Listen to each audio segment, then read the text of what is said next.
Доживотен затвор за обвинетите за убиството на малата Вања и на Панче, кое што се случи пред 2 години, грозоморно убиство кое што ја потреса македонската јавност. После повеќе од 2 години судски епилог во првостепена пресуда добиваме, која што донесе најстрогата максимална можна казна за ваков тип на дела. Ослободителна пресуда за таткото на Вања, кој што исто така беше обвинет во ова судење. Денеска на оваа тема во Аргумент Плюс разговараме со Владимир Пивоваров, наш познат експерт за безбедност, со кој што ќе прочешламе дел од елементите кои што доведоа до завршница на овој судски случај. Пивоваров, добар ден, добре дојдовте во Аргумент Плюс. Добар ден, благодарам на поканата. Да, еве првично како ја коментирате денешната пресуда, некако во рамки на очекувањата на јавноста, би рекол јас. Нормално дека јавноста ја очекуваше најстрогата пресуда, меѓутоа после се она што се случи, сериозно треба да размислиме како држава на нашата казнена политика. Значи, многу има противници на казната смртна казна, како најтежок облик на извршување, за најтешки облици на извршени кривични дела. И во таква ситуација, она што ни се случува во последно време во државата, мислам дека треба јавно да се дебатира за можноста за изрекување и најтешката казна, тоа е смртната казна, да се воведе како санкција. Меѓутоа, овој случај што денеска се донесени пресудите е она што до сега го утврдило обвинителство. Добро е што се отвори нов факт, дека има и лице кое било задолжено да го уништи пакетот или они како што велат ранецот. Сега е многу важно да се направи дистинкција помеѓу вербалните докази и материјалните докази. Вербалните докази или лични докази во криминалистичките науки се докази кои потекнуваат од свое видување на одредена личност. Нормално, ЗКП предвидува и кои лица може да бидат сведоци. Има и една ставка каде што одредени лица ради одредени услови кои не ги исполнуваат, не може да бидат сведоци. Во оваа постапка сите ги исполнува условите за да бидат сведоци и вербалните докази се многу несигурни докази. Затоа велам, компилатот помеѓу материјалните докази и вербалните докази ја дава вистинската слика за она што се случило и за да може да не се остава простор за можни шпекулации. Затоа што до сега ние гледавме од бранителите кои у многу подкасти на обвинетите има своји изјави, нормално е дека тие ќе ги бранат своите клиенти, меѓутоа кога имате материјални докази, има една максима која вели пред вистината и боговите молчат. Затоа велам дека во оваа ситуација, доколку се пронајде ранецот во кој се наоѓаат средствата со кои се извршени овие две тешки грозоморни кривични дела, тогаш ќе се нема да се остави, ама апсолутно никаков простор за можна шпекулација. Тоа што во наминатото судење, кога се случи сведочењето на еден од обвинетите кој што посведочи за постоењето на тој ранец и кога беше инволвирано лице кое што патеме е вработено во Народната банка, со кого што беше извршен понатаму информативен разговор, ни отвара некои други прашања. Зошто ова и за овој ранец не се говореше во текот на истрагата и зошто практично истрагата не трагаше цело време во изминатите години по ранецот кој што најверојатно го крие оружјето на убиството? Значи, основно правило на мојот професор Владимир Водинелиќ, кој јас исто го протежирам и на моите студенти изминативе 12 години, дека не постои совршен злоствор. Тоа е суштината на работата на истражните органи. Меѓутоа, има два факти кои апсолутно може да не доведат до конечна квалитетна истрага, тоа е незнаење, што многу често се јавува, и вториот е коруптивност. Значи, ако ги имаме во предвид овие два факта, значи нема да имаме кривично дело каде што може да кажеме тоа е совршен злостор и не можеме да го докажеме. Сега, прашањето главно кое се поставува е од суштинско значење, затоа што на последните завршни зборови дури еден од обвинетите ја изнесува оваа теза дека тие и тие предмети се предадени тогаш и тогаш на таквото лице. За ваквото нешто ќе биде многу добро за истрагата, доколку биде пронајдени, односно истите не се уништени. Зошто? Сите материјални докази на оние лица кои, да кажеме, се зборува за пиштолот во конкретниот случај, оној што го манипулирал пиштолот, тој има оставено ДНК траги, папиларни линии, не само на пиштолот, на рамката за несување на куршумите во самиот пиштол, на самите неиспукани куршуми. Значи, зависно и од ситуацијата како и каде се чувани тие, дали били изложени на сонце, ветар, значи доколку овие фактори ги сврлиме, многу долг временски период може да се задржи ДНК-то на тоа, со самото тоа се поврзува вербалните докази кои ги имаме до сега и материјалните докази кои укажуваат кој е тоа лице кое имало манипулација со конкретно оружје. И со тоа веќе не може да се префрла вина од сите обвинети. Не бев јас, беше другиот. Не беше другиот, беше третиот. Значи, суштината е да обезбедиме што повеќе материјални докази. Навистина, мислам дека е направен пропуст во делот на истрагата, како и вие самите што кажавте, најдобро ќе беше во почетокот на истрагата, значи у една рана фаза, да се најдеше ранецот, каде што се наоѓа предмети на извршување, затоа што нашата наука вели дека сите изминување на времето од моментот на настанување на кривично дело до пронаоѓањето на предмети со кои е извршено, секогаш оди во корист на извршителот, односно на тежина на истрагата. Што значи тоа? Значи, што подлог временски простор се останува можност за бришење на трагите, контаминирање на истите, уништување на истите и нормално фрлање. Мислам дека има некоја во америчкото правосудство теза дека доколку не се пронајде предметот на извршување, не може да го докажеме злосторот. Апсолутно со таа теза лично не се согласувам и мислам дека истрагата веќе ќе треба да се отвори и кон овој последен исказ на еден од обвинетите кој изјавува каде и кога и како го предал ранецот за истиот да биде уништен по препорака на еден од осомничените. Добро, очигледна е инволвираноста на сите овие обвинети, сега веќе осудени во првостепена пресуда со кривично правниот настан и таа некако никој веќе не ја негира. Меѓутоа, сите тие си ја префрлаат одговорноста во делот на тоа кој пукал, зошто пукал и немаме одговори на неколку, можеби, клучни прашања. Прво, не знаеме кој точно го повлекол шкрапалото, односно кој е убиецот на на двете жртви. Едната работа, второ, не до крај се расчистија мотивите на она што се вели убиство од користолюбие. Меѓутоа, во ниеден момент не утврдивме, или барем ни судската постапка тоа не се докажа многу јасно, дека барањето било изнуда на пари. Можни мотиви може да бидат повеќе, секојаш при извршување на секое кривично дело позадината е мотив, тоа е и битие на секое кривично дело и од друга страна доколку се тоа дело сторува на миг, а очигледно не е на миг, значи тука немаме веќе конкретен мотив. Значи мотивот е шлак на тортата на една истрага во обезбедување на материјалните докази и во целосно расветлување на еден кривично правен настан. Значи, она што го искаже јавно обвинителката за мотивот, мислам не се согласувам со тој дел дека секогаш треба да се утврди мотивот, зашто мора да постои мотив, се работи, не се работи за умоболни лица, се работи за нормални луѓе, така да мотивот постоел. Мотивот сега се заснова исклучително само на вербала, бидејќи действија никакви не се превземени кон семејството или семејствата на жртвите во дел на барање на откуп или било како.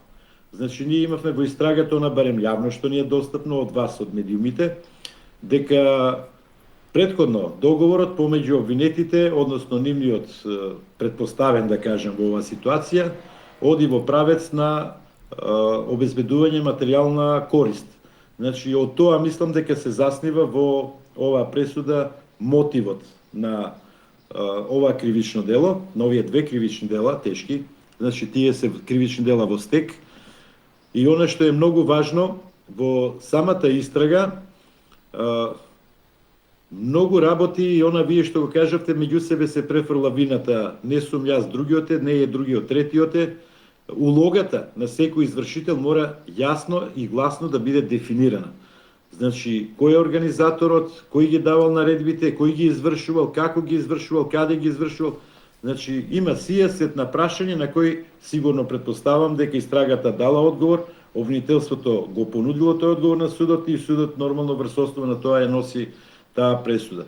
Меѓутоа, сепак потенцирам дека многу добро ќе биде доколку не е уништен ранецот и во таа ситуација сите вербални докази кои ќе бидат вмрежени со материјалните докази во таква ситуација ќе нема никаков простор за можна манипулација. Да, но денеска ги слушавме обвинителките после пресудата, велат ова судење е завршено. Тоа ќе биде во друг предмет, значи барањето на потрагата, значи по ранецот во кој што е инволвирано лицето кое што веќе го споменавме, меѓутоа постапката во овој дел е завршена. Дали вие сметате дека тој процес ќе служи како подкрепа за да се потврди пресудата? Во тој случај, значи, прашањето е дали имаме правилна пресуда? Значи, со самото расчистување на целиот кривично правен настан, со новите моменти кои беа изнесени, во таква ситуација може да дојде до некој поместување во однос на обвинението. Тоа сигурно ќе го направат нивните бранители, односно утврдување на вината и секој поединечно какви действија превзел. Дали тие се действија може би превземени со употреба на присила, со закана, со уцена.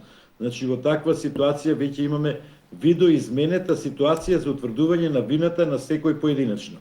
Значи, тоа е многу битно да се утврди, затоа велам дека имаме случаи не само кај нас и во светот да после многу години излезат, односно бидат откриени или докажени некои нови докази. Таков случај имавме во Англија кога за прв пат со закон беше усвоен ДНК како материјален доказ и многу луѓе кои беа осудени за одредени кривично правни настани, убиства пред се, каде што немаше материјални докази, истите со воведување на ДНК и утврдување дека тие немаат ДНК на место на настанот, односно не ни биле на тоа место, беа ослободени. За жал, правдата не е секојаш брза и праведна, таа може да биде спора, меѓутоа да биде секојаш достижна. Секој извршител да има на ум и идем превентивно дека и тој ќе биде казнет и откриен дали сега, дали подоцна или некогаш ќе биде откриен за она што го сторил. Дали во овој случај вербалните докази кои што беа понудени, што значи изјавите на сведоците и на дел од обвинетите, тогаш осомничените, плюс оние материјални докази во снимка на безбедносни камери од движењето на возилата и начинот на движење, нивната комуникација, значи телефонска која што се одвивала, што можеме да го сметаме во дел од материјалните докази. Значи, дали овие вербални докази и обезбедените материјални докази дадоа доволно јасна слика за да може да се донесе оваа пресуда? И тие дадоа некој вид на квалитетна, тоа се пред се електронски докази, меѓутоа тие влегуваат во категорија на материјални докази. И тие се непобитни, не може да се побијат таквите докази. Меѓутоа, она што е многу битно во овој конкретен случај е тоа што досегашните докази веќе укажуваат, а дополнителните докази, ја велам дај Боже да бидат час поскоро пронајдена торбата, ќе докажат многу повеќе поединости. Значи, ние имаме општата слика, сега веќе одиме кон поединечната слика со прибраните нови материјални докази доколку бидат приберени. Се плашам да не останеме само повторно на вербални докази. Дека имало такво оружје, дека во ранецот имало тоа, дека му е предадено. Значи, тука вербалата повторно е многу слаб доказ во судска постапка, затоа законот вели дека се остава на судот да ги процени вербалните докази и да цени дали тие се релевантни, нерелевантни, компрометирани, некомпрометирани, изнудени со сила, без сила изнудени. Значи, во таква ситуација ќе биде многу потешко за да имаме еднаш за секојаш целосна слика за она што се случило. И мислам дека истрагата секојаш, барем во мојата долгогодишна полициска практика, одевме секојаш прво кон обезбедување на материјалните докази, пошто бевме свесни дека вербалните докази во постапката нема да бидат доволни за да се донесе осудителна пресуда. Мислам дека тоа време додека раководев со Кумановската полиција, имавме 7 или 8 убиства за 3 години, колку време бев на таа функција.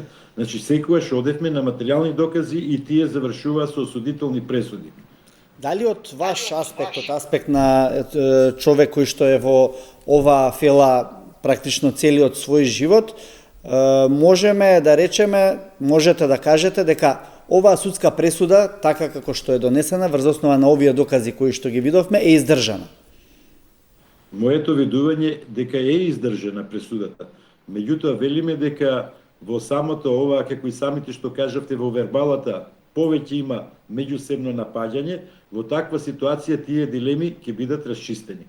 Значи, сите предпоставени верзии кои може дополнително некој да ги прави, дури се одеше и во правец на мешување на политика, на политички партии, на екзекуција на политичка партија, значи, тоа е еден наш мејнстрим, каде што многу често, кој ќе дојде до некоја судска постапка, дали за ваков вид кривични дела и било кој, се става прашањето политичка позадина. Ама апсолутно не смееме и мораме еднаш за секојаш да ја отфрлиме таа сага.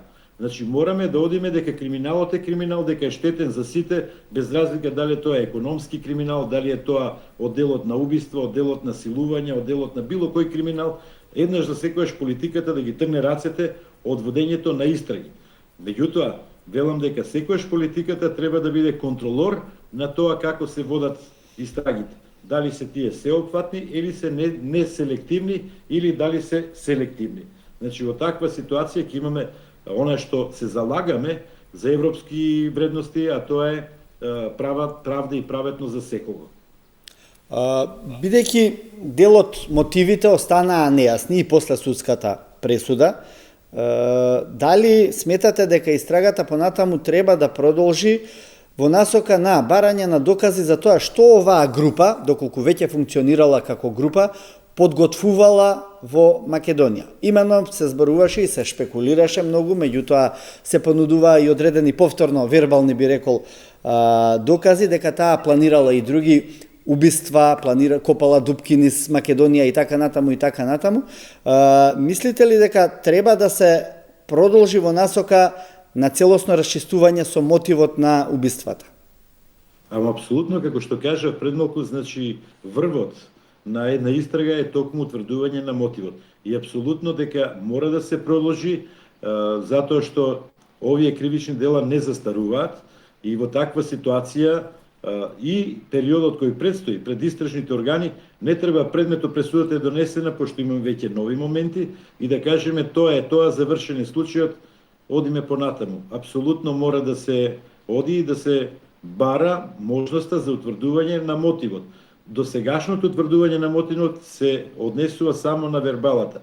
Затоа велам, оној момент кој беше многу главен за материјална корист од кривичното дело, односно изнуда, уцена од родителите, нели, во таква ситуација не дошло до тој чин да има телефонски повик, да има некој материјален доказ, некој сниме разговор, нели, во таква ситуација секако дека би имале цврст доказ дека се работи мотивот е користолюбие. Инаку лично, од она што е јавно изнесено, не гледам друг мотив, значи, ако се работи за убиство, ако не е користолюбие, што би било друго? Значи, се работи за монструми, не за луѓе, кои би направиле такво нешто, значи да нема некој позадински мотив, едноставно сака да убијат две лица. Апсолутно не е така. Да, прашањето беше, ако веќе е користолюбие, тогаш зошто се случило убиството, нели? Нормално е дека човекот што е предмет на грабнување се држи жив додека не се добијат парите. Значи, предпоставам дека нешто во плановите, во она што е планирано, дека нешто не одело како што треба.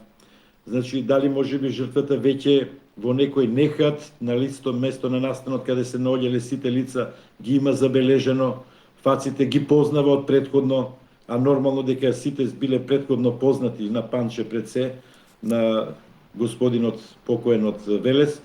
Значи, во таква ситуација екзекуцијата е да се нема веќе сведок дека тие се, иако би дошло и кај него во таа ситуација до можна уцена до семејството за добивање финансиска надомест, значи во таква ситуација секако дека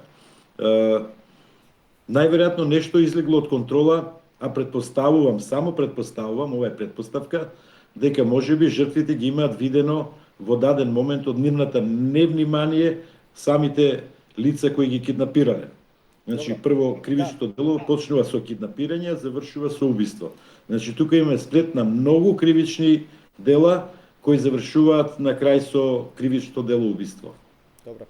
Штета е што судскиот процес не ни овозможи да го дознаеме ова, но тоа веќе го коментиравме. Сакам да ве прашам за ослободителната пресуда за Александар Ѓорчевски, таткото на малата Вања. Како ја коментирате?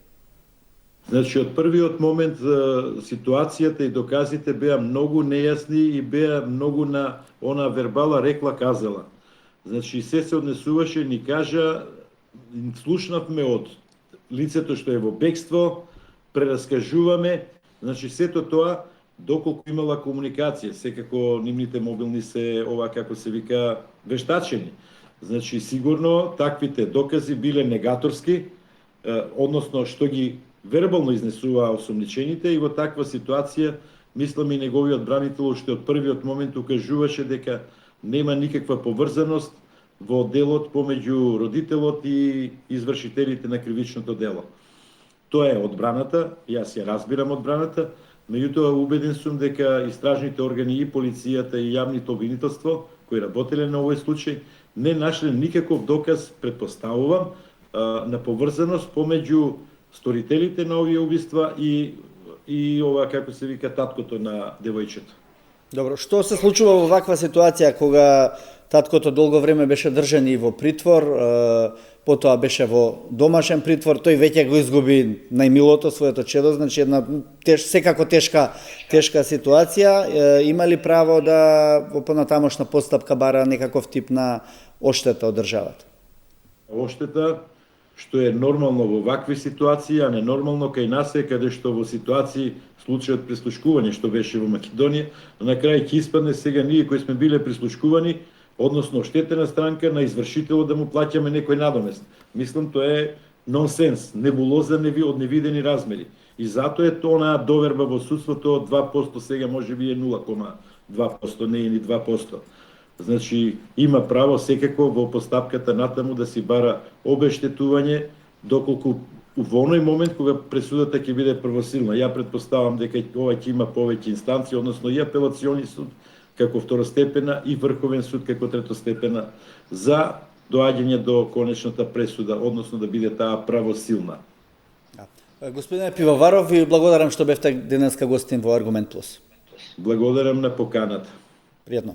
Почитувани гледачи, тука е крајот на денешното издание. Останете и натаму со програмата на Телевизија 24.